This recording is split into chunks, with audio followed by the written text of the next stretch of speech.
வேந்தரின் இளங்கதிர் காலை செய்திகளுக்காக மைதிலி. ஆர்த்தி. முதலில் தலைப்புச் செய்திகள்.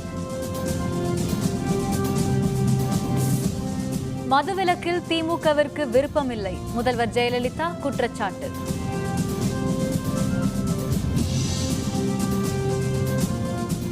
அடிமைத்தனத்திலிருந்து தமிழகம் மீள வேண்டும், தேர்தல் பிரச்சாரத்தில் டாக்டர் பாரிவேந்தர் பேச்சு.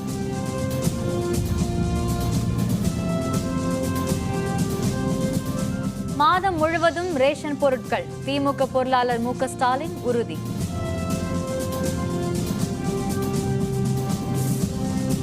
பாரத போர் தொடங்கிவிட்டது, தேமுதிக தலைவர் விஜயகாந்த் பிரச்சாரம்.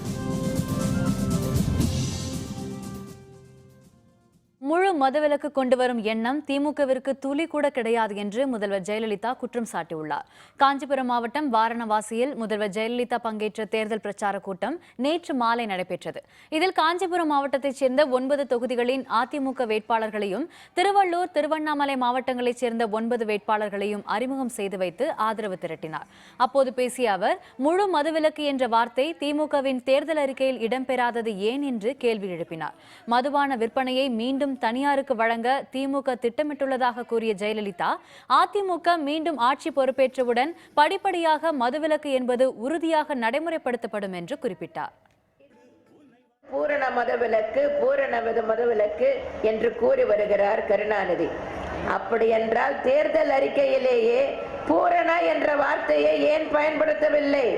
ஏனென்றால் பூரண மதுவிலக்கை கொண்டு வருகின்ற எண்ணமே திரு கருணாநிதிக்கும் இல்லை, திமுகவினருக்கும் இல்லை.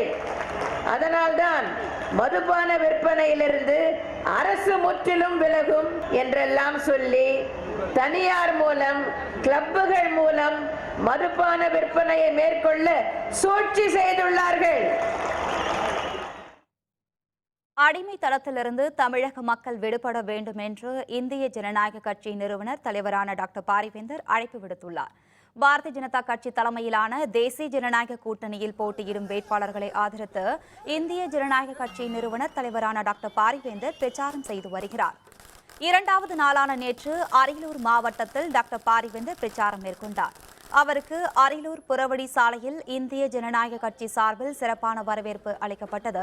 இதைத் தொடர்ந்து செந்துறை சாலையில் தேர்தல் அலுவலகத்தை திறந்து வைத்த டாக்டர் பாரிவேந்தர் அரியலூர் தொகுதி இந்திய ஜனநாயக கட்சி வேட்பாளர் பாஸ்கரை ஆதரித்து தாமரைக்குளம், பொய்யாதநல்லூர், ஓட்டக்கோவில் உள்ளிட்ட பகுதிகளில் பிரச்சாரம் செய்தார்.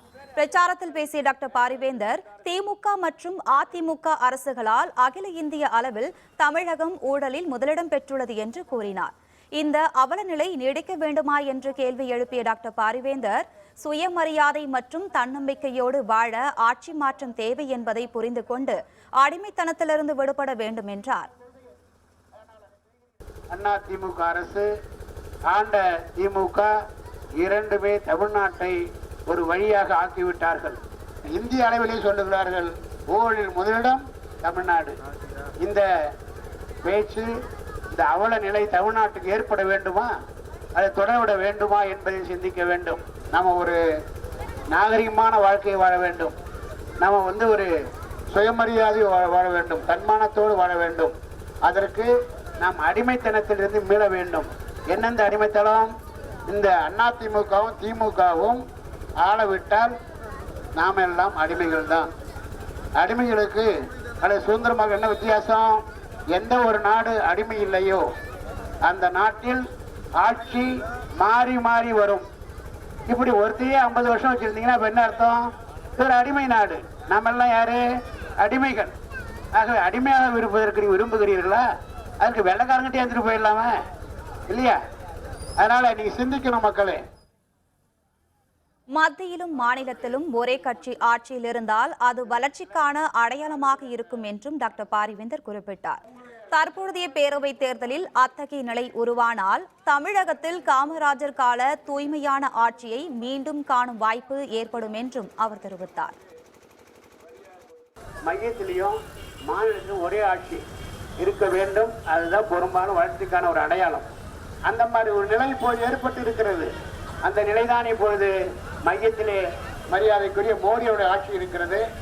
இப்போது வருகிற சட்டமன்ற தேர்தல் முடிந்தவுடனே வருகிற அந்த முடிவு பாரதிய ஜனதா கட்சியும் இந்திய ஜனநாயக கட்சியும் ஆட்சி அமைக்க வாய்ப்பை கொடுத்தால் புதியாக காமராஜர் காலத்தில் என்ன வளர்ச்சியை கண்டீர்களோ, தூய்மையான ஆட்சியை பார்த்தீர்களோ, அதை உங்களால் மீண்டும் பார்க்கிற வாய்ப்பை எங்களால் உருவாக்கி தர முடியும் என்பதை நான் உறுதியாக சொல்லிக் கொள்கிறேன்.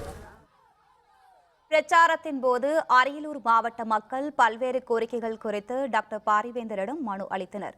அது பற்றி பேசிய டாக்டர் பாரிவேந்தர், பாரதிய ஜனதா இந்திய ஜனநாயக கட்சி கூட்டணிக்கு வாய்ப்பளித்தால் கோரிக்கைகளை நிறைவேற்ற விரைவான நடவடிக்கை எடுக்கப்படும் என்று உறுதி கூறினார். பணம் வாங்கிக் கொண்டு வாக்களிப்பதை மக்கள் தவிர்க்க வேண்டும் என்றும் டாக்டர் பாரிவேந்தர் கேட்டுக்கொண்டார். கொள்ளிடம் ஆற்றில் குறுக்கே தடுப்பணை கட்ட வேண்டும் அப்படின்னு கேட்டிருக்கீங்க. நீங்க வாக்களியுங்கள். நிச்சயமாக உங்க வேட்பாளர் நாளை சட்டமன்ற உறுப்பினர் உறுதியாக அதை செய்து தருவார்.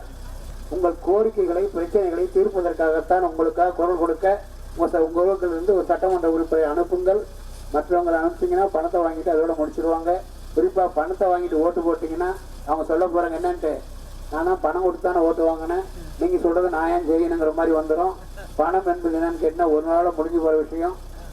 கஷ்டப்படுறது நீங்கள் தான். அதை மனையில் வைத்துக்கொண்டு பணம் கொடுத்தால் வாங்காதீர்கள்.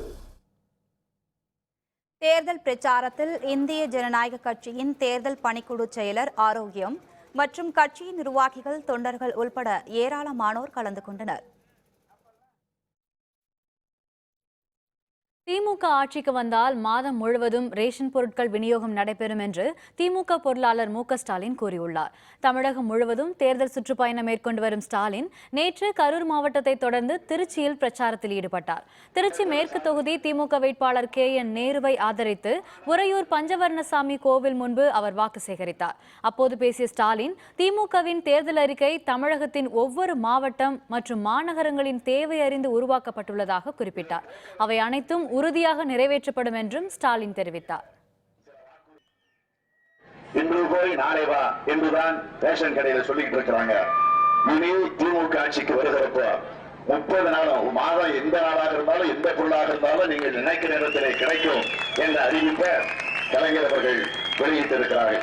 இதுவரையில் யாரும் செய்ய முடியாத ஒரு புரட்சியை, ஒரு மிகப்பெரும் சாதனையாக மாவட்ட அளவில மாநகர அளவில நாங்கள் என்னென்ன நிறைவேற்றப் போகிறோம் என்று தேர்தல் அறிக்கையாக எடுத்து வெளியிடப்பட்டிருக்கிறது என்பதை நான் இந்த நேரத்தில் குறிப்பிட்டு காட்ட விரும்புகிறேன். தமிழக சட்டப்பேரவைத் தேர்தலில் நல்லவர்களுக்கும் தீயவர்களுக்கும் இடையேயான பாரத போர் தொடங்கியுள்ளதாக தேமுதிக தலைவர் விஜயகாந்த் கூறியுள்ளார். கிருஷ்ணகிரி மாவட்டம் ஓசூரில் நடைபெற்ற தேமுதிக மக்கள் நல கூட்டணி வேட்பாளர்கள் அறிமுக கூட்டத்தில் விஜயகாந்த் கலந்து கொண்டார். 3 தொகுதிகளில் போட்டியிடும் வேட்பாளர்களை அறிமுகம் செய்து வைத்து பேசிய அவர், மக்களுக்கு நன்மை செய்ய வேண்டும் என்பதற்காகவே 6 கட்சி தலைவர்களும் ஒன்று சேர்ந்திருப்பதாக கூறினார். நல்லவர்களான தங்கள் கூட்டணிக்கு மக்கள் வாக்களிக்க வேண்டும் என்றும் விஜயகாந்த் கேட்டுக்கொண்டார். நல்லது பண்றதுக்கு தான் நாங்கெல்லாம் 6 பேரும் ஒன்று சேர்ந்திருக்கிறோம். இது ஒரு புனித போர், பாரத போர். நாங்கள் எல்லாம் நல்லவர்கள். அதிமுக திமுகவும் தான் தீயவர்கள். அவர்கள் இருவருக்கும் நீங்கள் ஓரம் கட்ட வேண்டும். ஓரம் கட்டப்படுவார்கள். இதனைத் தொடர்ந்து தருமபுரியில் நடைபெற்ற பிரச்சார பொதுக்கூட்டத்தில் கலந்து கொண்ட தேமுதிக தலைவர் விஜயகாந்த், தேமுதிக மக்கள் நல கூட்டணி சார்பில் போட்டியிடும் 5 வேட்பாளர்களை அறிமுகம் செய்து வைத்து பேசினார். அப்போது தமிழர் தேசிய முன்னணி தலைவர் பழநெடுமாறன் தேமுதிக மக்கள் நல கூட்டணிக்கு ஆதரவு அளிக்க வேண்டும் என்றும் விஜயகாந்த் கேட்டுக்கொண்டார். மேலும் நதிநீர் பிரச்சினைகளை தீர்க்க திமுக, அதிமுக ஆகிய கட்சிகள் முன்வரவில்லை என்றும் அவர் குற்றம் சாட்டினார். தமிழ்நாடு நதியில் ஒன்று சேருங்கிற தேசிய நதிகள் அப்புறம் ஒன்று சேர்க்கலாம். தமிழ்நாடு நதியில் ஒன்று சேர்ப்போம் சேர்க்க மாட்டேன். ஏன்னா சேர்த்தேன். அதே நேரத்தில் ஐயா எங்க அப்பாவோட ஃப்ரெண்ட் நண்பர் பழநெடுமாறன் அவர்களுக்கு இங்க பத்திரிகை நண்பர்களாக ஒரு கோரிக்கை வைக்கிறேன். நீங்க எங்க கூட்டணிக்கு நீங்க ஆதரவு தெரிவிக்கணும் என்று தாழ்மையுடன் உங்களை எல்லாம் கேட்டுக்கொள்கிறேன். தமிழகத்தில் 2 திராவிட கட்சிகளின் 50 ஆண்டு கால ஆட்சியில் புதிய நீர்ப்பாசன திட்டங்கள் செயல்படுத்தப்படவில்லை என மத்திய அமைச்சர் பொன் ராதாகிருஷ்ணன் குற்றம் சாட்டியுள்ளார். சென்னை விமான நிலையத்தில் செய்தியாளர்களுடன் பேசிய அவர், திராவிட கட்சிகளால் தமிழகம் எந்தவொரு வளர்ச்சியையும் காணவில்லை என்று கூறினார். இதனை மக்களிடம் எடுத்துக் கூறி பாரதிய ஜனதா பரப்புரையில் ஈடுபடும் என்றும் அவர் குறிப்பிட்டார். பாரதிய ஜனதா கட்சியின் தேர்தல் அறிக்கை 2 நாட்களில் வெளியிடப்படும் என பொன் ராதாகிருஷ்ணன் தெரிவித்தார். தமிழ்நாட்டில் விவசாயிகளுடைய முன்னேற்றத்திற்காக, பாசன வசதிகளுக்காக எந்த புதிய அணைகளையும், அதாவது தண்ணீர் பிடிக்கக்கூடிய அணைகளை கட்டவில்லை. அணை கட்டியிருக்கிறாங்க, ஆனால் அதில் தண்ணி நிற்காது. அதே போல் புதிய தொழிற்சாலைகள் உருவாக்கப்படலை. ஒரு இடத்துல ஒரு தொழிற்சாலை ஆரம்பிக்கலை, ஆனால் எல்லாம் அறிக்கைகள் மட்டும் கொடுத்துட்டு இருக்கிறாங்க. தமிழகத்தில் மக்கள் நல கூட்டணி ஆட்சி அமைந்தால் ஊழல் சொத்துக்கள் பறிமுதல் செய்யப்படும் என்று மக்கள் நல கூட்டணி ஒருங்கிணைப்பாளரும் மதிமுக பொதுச் செயலருமான வைகோ கூறியுள்ளார். கன்னியாகுமரி மாவட்டம் நாகர்கோவில் தொகுதியில் போட்டியிடும் மதிமுக வேட்பாளர் ராணி செல்வினை ஆதரித்து வைகோ பிரச்சாரம் மேற்கொண்டார். நாகர்கோவிலில் நடைபெற்ற பொதுக்கூட்டத்தில் பேசிய அவர், வாக்காளர்களுக்கு பணம் கொடுப்பதற்கான அனைத்து ஏற்பாடுகளையும் திமுக மற்றும் அதிமுக கட்சிகள் செய்துவிட்டதாக கூறினார். அதனை தடுக்க தேர்தல் ஆணையம் எவ்வித நடவடிக்கையும் எடுக்கவில்லை என்றும் வைகோ குற்றம் சாட்டினார். 2 கட்சிகளும் பெருமளவு பணத்தை குவித்து ஓட்டுக்கு பணம் கொடுக்க எல்லா ஏற்பாடுகளும் செய்துவிட்டார்கள். தேர்தல் கமிஷனால் இதை தடுக்கப் போவதுமில்லை, தடுக்க முடியவும் முடியாது. ஊழல் பணபலத்தை முறியடித்து தமிழகத்திலே ஒரு விடியலை கொண்டு வர வேண்டுமானால் அது பொதுமக்கள் கையில் தான் இருக்கிறது. லஷ்கர்-இ-தொய்பா அமைப்பின் தலைவர் மசூத் அசாரை பன்னாட்டு தீவிரவாதிகள் பட்டியலில் சேர்க்கும் இந்தியாவின் முயற்சிக்கு தடையாக உள்ள சீனாவுக்கு இந்தியா கடும் கண்டனம் தெரிவித்துள்ளது. பதான்கோட் தாக்குதலில் தொடர்புடைய மசூத் அசாரை பன்னாட்டு தீவிரவாதிகள் பட்டியலில் சேர்க்க சமீபத்தில் ஐநா பாதுகாப்பு அவையில் இந்தியா சார்பில் கொண்டுவரப்பட்ட தீர்மானத்துக்கு எதிராக சீனா வாக்களித்தது. இதுபற்றி ரஷ்யா தலைநகர் மாஸ்கோவில் நடைபெற்று வரும் ரஷ்யா, இந்தியா, சீனா ஆகிய 3 நாடுகளின் வெளியுறவு அமைச்சர்கள் பங்கேற்கும் மாநாட்டில் விவாதிக்கப்பட்டது. அப்போது சீனாவுக்கு கடும் கண்டனம் தெரிவித்த இந்திய வெளியுறவுத்துறை அமைச்சர் சுஷ்மா ஸ்வராஜ் இது தொடர்பாக சீன வெளியுறவுத்துறை அமைச்சர் வாங் யிடம் எடுத்துக் கூறினார்.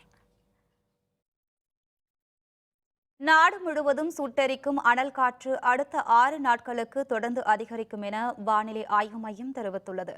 மத்திய பிரதேசம், மராட்டியம், பீகார், ஜார்க்கண்ட், ஹரியானா, ராஜஸ்தான், ஆந்திரம், தெலுங்கானா, தமிழ்நாடு உள்ளிட்ட நாட்டின் பெரும்பாலான மாநிலங்களில் கடும் அனல் காற்று வீசுகிறது. அதிக அளவாக ஒடிசாவில் 45.8 டிகிரி செல்சியஸ் வெப்பம் பதிவாகியது. மராட்டிய மாநிலம் விதர்பா பகுதியில் 45 டிகிரியும், ராஜஸ்தான் மாநிலம் கோடா பகுதியில் 43 டிகிரி வெப்பமும் பதிவாகியது. இதேபோல் ஆந்திரம் மற்றும் தமிழக பகுதிகளிலும் நிலவி வரும் 40 டிகிரி செல்சியஸுக்கும் அதிகமான வெப்பநிலையால் மக்கள் கடும் அவதியுற்று வருகின்றனர். Further rise in temperature indicates from 20th. What we are anticipating from 21st, 22nd, some of the places may record more than 45 degree temperature in interior parts of Odisha. So we are also giving the heat wave warning for next 5 days in Odisha, and similar situation may continue for another 2 days. That we have also mentioned in. திமுகவினர் 6வது நாளாக போராட்டம், வேட்பாளரை மாற்ற வலியுறுத்தல். விவரம் விளம்பர இடைவேளைக்கு பிறகு.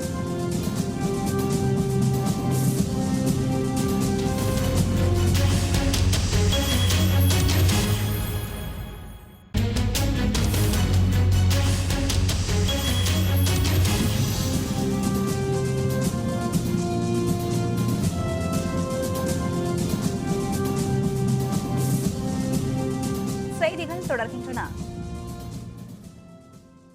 மக்களால் வடிவமைக்கப்பட்ட திமுக தேர்தல் அறிக்கைக்கு ஏற்றாற் போல அதிமுகவின் தேர்தல் அறிக்கையில் மாற்றம் கொண்டுவரப்படும் என மாநிலங்களவை திமுக உறுப்பினர் கனிமொழி தெரிவித்துள்ளார்.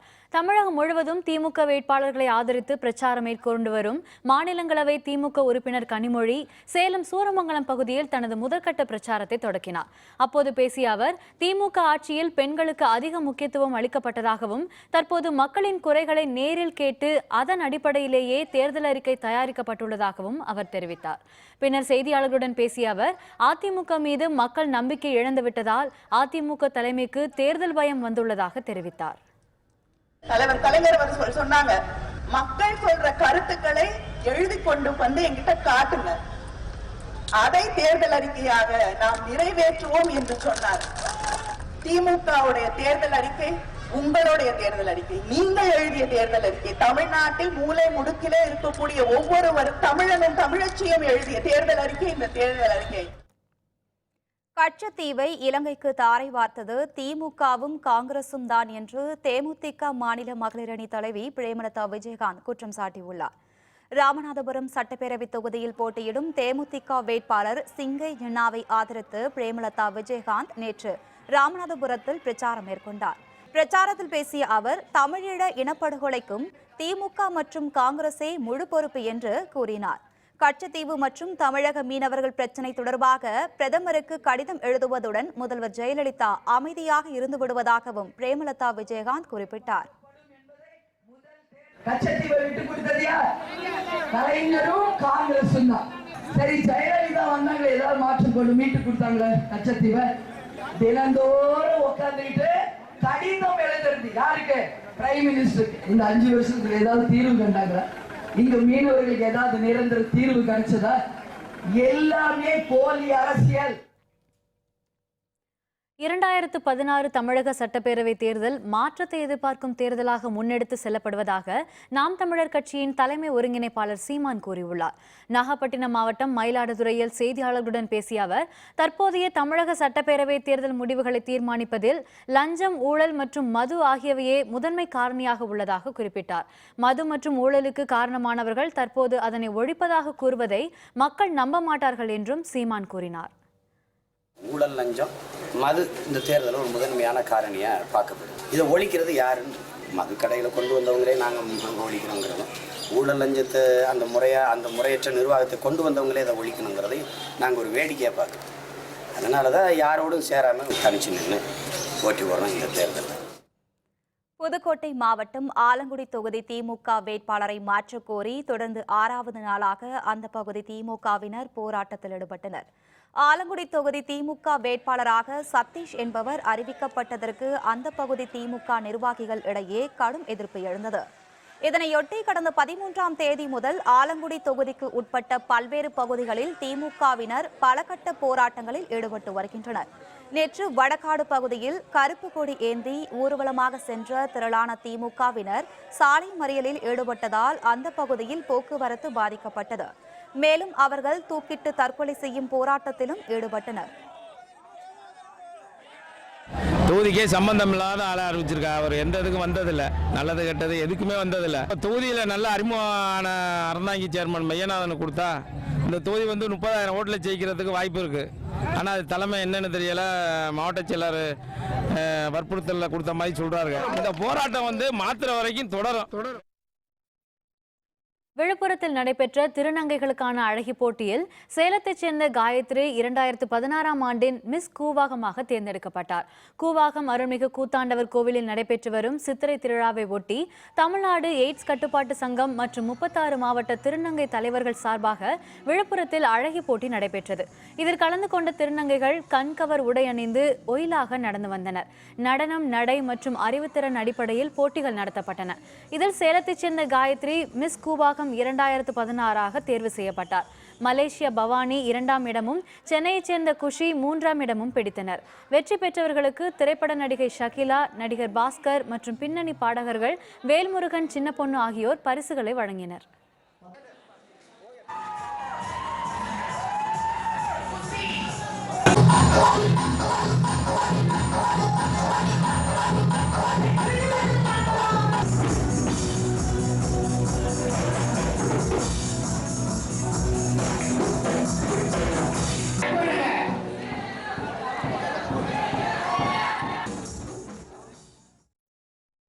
அதிகரித்து வரும் வெயிலின் தாக்கத்தால் நாகப்பட்டினம் மாவட்டத்தில் நுங்கு விற்பனை அதிகரித்துள்ளது. கடந்த ஆண்டை காட்டிலும் நிகழாண்டு கோடை வெயிலின் தாக்கம் அதிகமாகவே உள்ளதால் குளிர்ச்சியான இயற்கை உணவுப் பொருட்களை மக்கள் அதிகம் நாடுகின்றனர். இதனால் நாகப்பட்டினம் மாவட்டத்தில் அதிக அளவில் உள்ள பனைமரங்களில் இருந்து கிடைக்கும் உணவுப் பொருட்களின் விற்பனை அதிகரித்துள்ளது. மாவட்டத்தின் பல கிராம பகுதிகளில் இருந்து நகரங்களுக்கு நுங்குகளை கொண்டு வரும் வணிகர்கள் விற்பனை நன்றாக நடைபெற்று வருவதாகவும் அடுத்த 2 மாதத்திற்கு நுங்கு சீசன் நீடிக்கும் என்றும் கூறினர். ஒரு 10 வருஷத்துக்கு மேலே இருக்குங்க நுங்கு வெட்டியிருக்கு. பாதுகாப்பு கஷ்டம்தாங்க. அது நமக்கு அந்த பிளேடு மாதிரி அந்த கருக்கெல்லாம் இருக்கும், அதெல்லாம் மேலே ஏறி வெட்டுறது ரொம்ப கஷ்டமான வேலை தாங்க. அது இந்த நெங்கு வந்துங்க அந்த வைகாசி சித்திரை பங்குனி மாதம் வரைக்கும் ஓடுங்க. அது 2016 தமிழக சட்டப்பேரவை தேர்தலை சந்திக்க அரசியல் கட்சிகள் விறுவிறுப்பாக வரிந்து கட்டி கொண்டிருக்கின்றன. அதிமுக, திமுக என ஆட்சிகள் மாறிக்கொண்டே இருந்தாலும் தொகுதிகளில் காட்சிகள் மாறவில்லை என்கிறார்கள் மக்கள்.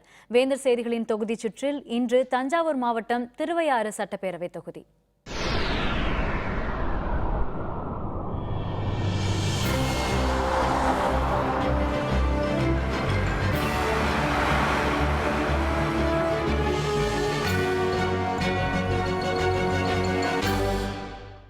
இசை உலகில் ஒப்பிலா இடம்பெறுவது தஞ்சாவூர் மாவட்டம் திருவையாறில் நடைபெறும் தியாகராஜர் ஆராதனை.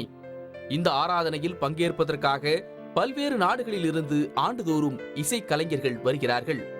தஞ்சை பெரிய கோயிலுக்கு முந்தைய ஐயாரப்பர் கோவில், உயிர்நீத்த முன்னோர்களின் நினைவாக திதி கொடுக்கும் புஷ்ப மண்டப படித்துறை, திங்களூர் சந்திரன் கோவில் உள்ளிட்டவை திருவையாறு தொகுதியின் சிறப்புகள். திருவையாறு பேரவை தொகுதியில் திருக்காட்டுப்பள்ளி, பூதலூர், செங்கிப்பட்டி, கல்லணை ஆகிய பகுதிகள் இடம்பெற்றிருக்கின்றன. அண்மையில் வெளியிடப்பட்ட வாக்காளர் பட்டியலின்படி மொத்தம் 2,43,330 வாக்காளர்கள் இடம்பெற்றுள்ளனர். இவர்களில் 1,20,495 ஆண் வாக்காளர்களும் 1,22,835 பெண் வாக்காளர்களும் உள்ளனர். திருவையாறு தொகுதியில் இதுவரை நடைபெற்ற தேர்தலில் காங்கிரஸ் 2 முறையும், திமுக 6 முறையும், அதிமுக 5 முறையும் வெற்றி பெற்றுள்ளன. 2011 நடைபெற்ற சட்டப்பேரவை தேர்தலில் அதிமுக வேட்பாளர் எம் ரத்னசாமி 88,784 வாக்குகள் பெற்று வெற்றி பெற்றார். இவரை எதிர்த்து போட்டியிட்ட திமுக வேட்பாளர் எஸ் செல்லக்கண்ணு 75,822 வாக்குகள் பெற்று தோல்வியடைந்தார். வாக்கு வித்தியாசம் 12,962. தொகுதி மக்களின் முக்கிய வாழ்வாதாரமாக விளங்கும் விவசாயத்திற்கு தேவையான விளைபொருட்கள் கிடங்கோ, விவசாயம் சார்ந்த தொழிற்சாலைகளோ அமைக்கப்படவில்லை என்பது மக்களின் குறையாக உள்ளது. உயர்கல்வி பயில திருச்சி அல்லது தஞ்சாவூருக்கு செல்ல வேண்டிய நிலைமை இருப்பதால் திருக்காட்டுப்பள்ளியில் கலைக்கல்லூரி அமைக்க வேண்டும் என்ற கோரிக்கையும் அரசின் கவனத்தை பெறாமலேயே இருக்கிறது. அது விவசாயிகளுக்கு குளிர்பாத வசதி, விவசாய இடுபொருட்கள்லாம் வைப்பதற்கு ஏற்பாடு செய்ததாக சொன்னார்கள். அதையும் செய்யவில்லை. எனவே அவருடைய நலனை மட்டும்தான் பெரிதாக கருதினதை தவிர மக்களுக்கு எதையும் செய்யவில்லை என்பதை தெரிவித்துக் கொள்கிறேன். இதேபோல் தொகுதியில் அமைந்துள்ள திருவையாறு அரசு மருத்துவமனையில் போதிய வசதிகள் இல்லாததால் தஞ்சாவூர் அல்லது திருச்சிக்கு செல்ல வேண்டிய நிலை மக்களுக்கு உள்ளது. திருவையாறு திருக்காட்டுப்பள்ளியில் குறுகிய சாலைகள் இருப்பதால் போக்குவரத்து நெரிசல் தவிர்க்க முடியாததாக இருக்கிறது. இதற்கு தீர்வு காணும் வகையில் இணைப்பு சாலை அமைக்க வேண்டும் என்ற கோரிக்கையும் கவனிக்கப்படாமலேயே உள்ளது. கிராமத்தில் உள்ள சிறு சிறு ரோடுகளும் சரி, பெரிய ரோடுகளும் சரி, பல இடத்துல போட்ட 5 வருஷத்துல 1 வருஷம் கூட போட்டாங்களா என்னன்னு எங்களுக்கு தெரியல. எங்கள்கிட்ட விசாரிச்ச வகையில் இந்த ரோடு போட்டாச்சுன்ட்டு பல இதில் அரசுடைய பதிவேட்டில் கணக்கு இருக்கிறதாக சொல்கிறாங்க. வரப்போகிற அரசாங்கம் ரொம்ப ஆய்வு செய்து அதன் மீது நடவடிக்கை எடுக்கணும். புதுசாக எங்களுக்கு அந்த ரோட்டை சீரமைச்சு தரணும். இதேபோல் கிராம பகுதிகளில் அமைந்துள்ள சாலைகளும் குண்டும் குழியுமாக இருப்பதால் மக்கள் பெரிதும் பாதிக்கப்பட்டுள்ளனர். இங்குள்ள ரேஷன் கடைகளிலும் உரிய அத்தியாவசிய பொருட்கள் கிடைப்பதில்லை என்பதும் மக்களின் குற்றச்சாட்டாக உள்ளது. தார் வசதி இதெல்லாம் சரியானபடியாக இல்லை. ரோடு அங்கங்கே குண்டும் குழியுமாக இருக்குது. கல்லணை கால்வாய் தூர்வாடுறாங்க அப்படின்ட்டு இன்னும் சரியானபடி தூர்வார முடியாது. தடுப்பணை கட்டி தரேன்னாங்க, அது இன்னும் கட்டிதரல. இந்த ஆட்சியாக இருந்தாலும் சரி, அந்த ஆட்சியாக இருந்தாலும் சரி, 2 பேருமே மாறி மாறி வாக்குறுதிகள் கொடுத்துக்கிட்டே இருக்காங்களோ ஒழிய மக்களுக்கு என்ன தேவை வேணும், என்ன ஏன்னு சரியானபடி செஞ்சு கொடுக்க முடியாது. வரலாற்று பதிவாகவும் சுற்றுலா தலமாகவும் விளங்கும் கல்லணையை காண ஏராளமான சுற்றுலா பயணிகள் வருகை தருகின்றனர். எனினும் தங்கும் விடுதி, கழிப்பறை வசதி, குடிதண்ணீர் என எவ்வித வசதிகளும் இல்லாததால் சுற்றுலா பயணிகளுக்கு ஏமாற்றமே மிஞ்சுகிறது. கழிப்பறை கிடையாது, ஒரு பொதுமக்கள் தங்குவதற்கு எந்த வசதியும் கிடையாது. கல்லணையில் இந்த சிலை கட்டுவதோடு சரி, அதற்கு பாடு எதுவும் செய்யவில்லை. மற்றபடி கல்லணை கால்வாயில் ஒரு கிளைகள் வாய்க்கால் கூட தூர்பாரவில்லை. இந்த 5 ஆண்டுகளாக தூர்பாரி இருந்தால் இன்றும் விவசாயம் செழிப்பாக இருக்கும். கல்லூரி வளாகத்திலேயே விடுதி அமைத்து தர வேண்டும் என்ற திருவையாறு தமிழ்நாடு அரசு இசைக்கல்லூரி மாணவர்களின் கோரிக்கையும் கிடப்பில் போடப்பட்டுள்ளது. சோழர்கள் காலத்திலும் தஞ்சை சரபோஜி மன்னர்கள் காலத்திலும் கட்டப்பட்ட படித்துறை தற்போது இடிபாடுகளாகி குப்பை கொட்டும் இடமாகவும் கழிவு கூடமாகவும் மாறி சுகாதார வசதிகளின்றி காணப்படுகிறது. தஞ்சை சென்னை சாலையை அகலப்படுத்த வேண்டும். திருவையாறு சுற்றுவட்ட சாலை, விவசாயத்திற்கு நீர் ஆதாரமான தடுப்பணைகள், விவசாய பொருட்களை சேமித்து வைக்க கிடங்குகள், கிராம சாலைகளை சீரமைத்தல், மணல் திருட்டை தடுக்க நடவடிக்கை என ஏராளமான கோரிக்கைகள் திருவையாறு தொகுதி மக்களிடையே காணப்படுகின்றன. 2016 பேரவைத் தேர்தலுக்கு பிறகாவது இவற்றுக்கெல்லாம் தீர்வு கிடைக்குமா என்ற எதிர்பார்ப்பு மக்களிடையே ஏற்பட்டுள்ளது. திருவையாறு சட்டமன்ற தொகுதியை பொறுத்தவரை விவசாயிகள் அதிகமாக சார்ந்துள்ள தொகுதிகளாக இருக்கிறது. கடந்த 5 ஆண்டுகளை பல கோரிக்கைகளை நிறைவேற்றல என்று பொதுமக்களும் விவசாயிகளும் குற்றம் சாட்டுகின்றனர். வேந்தர் செய்திகளுக்காக திருவையாறு சட்டமன்ற தொகுதியிலிருந்து தி. கார்த்திகேயன்.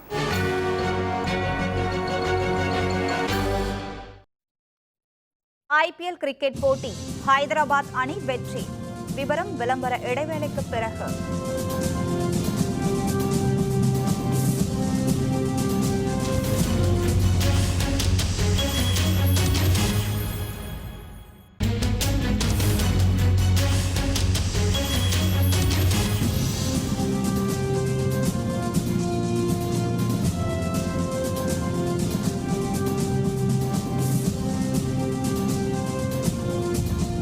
செய்திகள் தொடர்கின்றன. இனி அயலக செய்திகள்.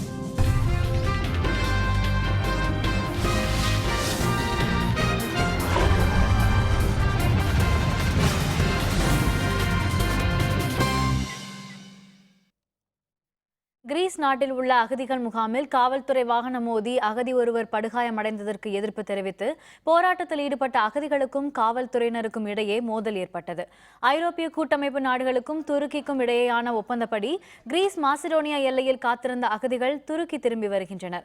இருப்பினும் எல்லை திறக்கப்படும் என்ற நம்பிக்கையில் ஜடோமெனி முகாமில் ஏராளமான அகதிகள் தற்போதும் காத்திருக்கின்றனர்.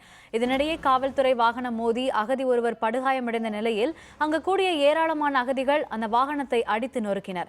அதைத் தொடர்ந்து அந்த இடத்திற்கு வந்த பாதுகாப்பு படையினர் வன்முறையில் ஈடுபட்டவர்கள் மீது கண்ணீர் புகை குண்டுகளை வீசி கலைத்தனர். அப்போது இரு தரப்பினருக்கும் இடையே மோதல் ஏற்பட்டதால் அந்த பகுதியில் பதற்றம் நிலவியது.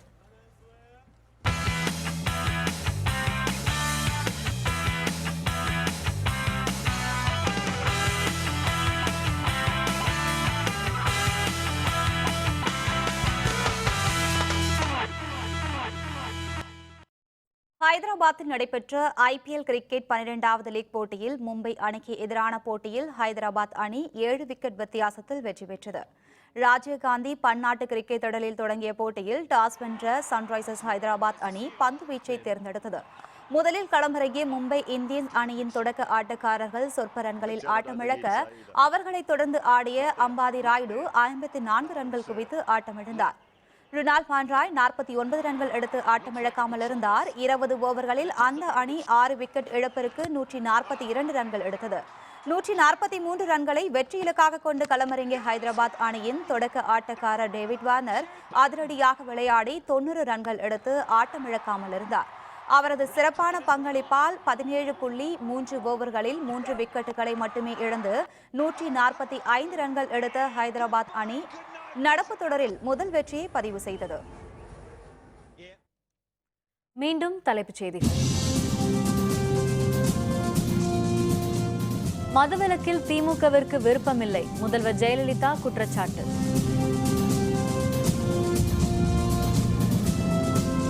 அடிமைத்தனத்திலிருந்து தமிழகம் மீள வேண்டும், தேர்தல் பிரச்சாரத்தில் டாக்டர் பாரிவேந்தர் பேச்சு. மாதம் முழுவதும் ரேஷன் பொருட்கள், திமுக பொருளாளர் மு.க. ஸ்டாலின் உறுதி. பாரத போர் தொடங்கிவிட்டது, தேமுதிக தலைவர் விஜயகாந்த் பிரச்சாரம்.